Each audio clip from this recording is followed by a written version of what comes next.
bifurije kugira ibihe byiza cyane. Tugiye kunyakira muri APR FC, ndababwira abasore babiri kabisa cyangwa se batatu barimo baraganizwa na APR FC ngo habe havamo umwe kabisa ushobora kuza muri APR FC. Andi makuru tugiye kugarukaho nuko APR FC irimo araganira na ekipe ya Yanga ngo Yanga ibe yayitiza umukinyi umwe ukina kuri nimero 9. Ni nyuma yuko APR FC ibona ko isoko ry'ukwa mbere kubona umukinyi ukomeye cyane ngo rigoye cyane. APR FC nyuma yuko ibonye ko Yanga ifite bamwe mu bataka basaga bane kabisa, APR FC irashaka kugenda ikaba yahitamo umukinyi akayikinira amezi 6 maze ikaba yabona uko ihangana muri shampiyona cyangwa se igafashwa n'uwo mukinyi. Ndajya mabwira ngo ibiganiro birarimbanyije hagati ya APR FC ndetse na ekipe ya Yanga. Ayo makuru yose ndayafite, ndakubwira uwo bari gupropoza byibuza akavuga ati muri aba bakinyi babiri mu duhemo umwe, abakinyi ndabafite kabisa. Ndajya mbabwire ngo APR FC n'ubundi ikomeje gushaka abakinyi, ariko bavuga ko rwose isoko rigoye. Hari inama izaterera mu kwezi kwa mbere, ukwezi tugiye kwinjira mu kwa mbere, iyi nama izabiramo byose, nyuma yuko na Sport yakoze inama ikabiramo ibintu byose, ariko na APR FC mu kwezi kwa mbere nyango bazafata decision yo kwirukana bamwe mu bakinyi abatari birukana. Pamasongo niwe ngira ngo wagiye muri Cameroon, abandi barajya negosia, barajya byiga iyi dossier, ariko APR FC yabwiye umutoza ya depoje abwira ko rwose nafite umwe mu bakinyi agence imurebera, agence irebera umutoza nayo kabisa yahise itangira gushakira APR FC abakinyi. Umutoza Darikonovic nawe ngira ngo nawe yatanze igitekerezo cyavuga ko hari umukinyi afite ashobora kuba yatanga, ariko APR FC ifite abantu benshi bari kwishakira abakinyi, ariko APR FC irimo iragendamo gahoro nyuma yuko abakinyi benshi yazanye umwaka bafurupinze. APR FC barimo baribwira abakinyi batandukanye, ariko ikamanza ikaverifya nayo yaverifya nayo ikareba uko imeze, iri kumanza ikanyuzamo ijisho ikareba amaprofili ikareba imikinire. Ntabwo APR FC irafata umukinyi, ariko ibiganiro byo biba bihari. Ibiganiro APR FC ibiganiro bihari, abaje bari hanze hirya no hino harimo bishakira abakinyi, ariko ikintu cyari wamenya nuko APR FC iri kuganira n'abakinyi batandukanye hirya no hino batandukanye, abawinga babiri, nimero 9, abakinyi batatu APR FC ishaka ubundi gahita kuri urukuta ari imbere.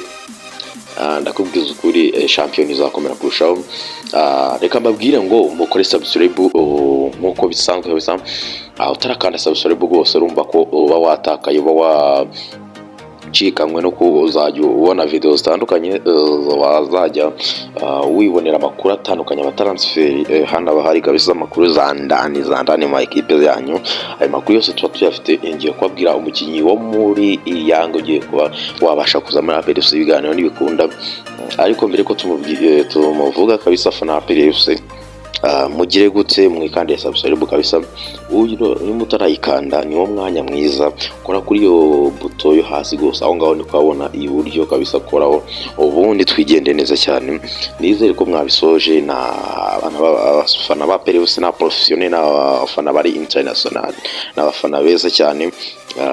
Ngira ngo wenda ibyo navuze kabisa nizeye ko mwashize mu bikorwa mu buryo wenda bw'urukundo, mu buryo bw'urukundo. Reka twimanukire neza cyane.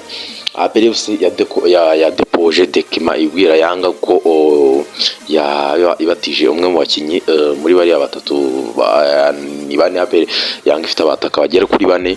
APR FC ibwira Yanga ko ishaka mu byibuze nimero 9 umwe kabisa waba uri kuyifasha. APR FC ifite igitekerezo cy'uko rwose hagati y'umusore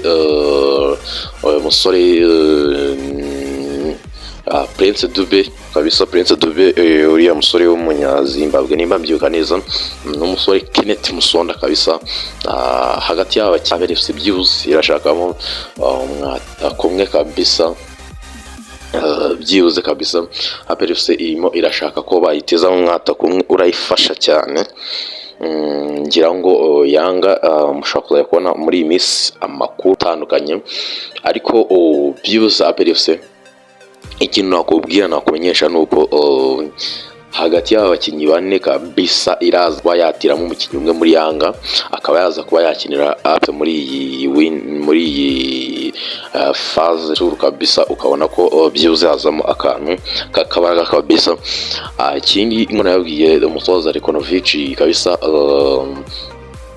nawe arimo aradepoza abakinnyi be kabisa muri APR FC, arimo aradepoza abakinnyi atanga recommendation, abagira ati dore abanjye ngaba murebe mu kubita amaprofile murebe hariya. Ndagira mabwire ngo nkuko nababwiye APR FC ifite abantu hirya no hino mu za West Africa, ifite abakinnyi hirya no barimo baraganirizwa, impamvu ugera bona abantu bamwe na bamwe bagenda babereka ko FC iri kuganira n'abakinnyi benshi batandukanye, ariko ibigango ya association kabisa, ubone ko isoko mbere niyo mpamvu riba rigoye cyane, ariko isoko ryo kwa mbere ribonyemo umukinnyi nanone aba ari umukinnyi ukomeye kuko burya umukinnyi wo kwa mbere abatangiye gufata cyuma mashyuha kabisa. Ariko ukanda subscribe, mwibuke ukanda subscribe, mbibutsa abantu mukunda kuyibagirwa bisanzwe nyine, ukagira gutyo ukaburibagiwe, ariko nimba byibutse nka ubivuze mbikomojeho, kanda subscribe ndi twikomereze na APR FC yanyu ni yacu Rwanda. Ngira ngo kabisa APR FC iri mu kazi, iratuje hari ishoro, ntacyo nabwira nuko APR FC irimo nagiri byutamo cyane. Hari inama iteganyijwe mu kwezi kwa mbere babanze ibintu babishyira ku murongo, bavuga bati umurongo n'uyu nguyu, amafaranga asigaye ava muri Minisiteri ya Siporo. Nyuma yo APR FC rero iguza abakinnyi bahinga, APR FC bigendamo gake cyane, ntabwo ishaka kongera guhubuka ngo izo yazana abakinnyi muri uku kwezi kwa mbere, none byaba bihumiye ku murari. Nshishikariza kwikandira subscribe, mfite andi makuru uyu munsi ku mugoroba, mfite andi makuru nshaka kuba namenye uko hari abakinnyi bane bazaza muri APR FC.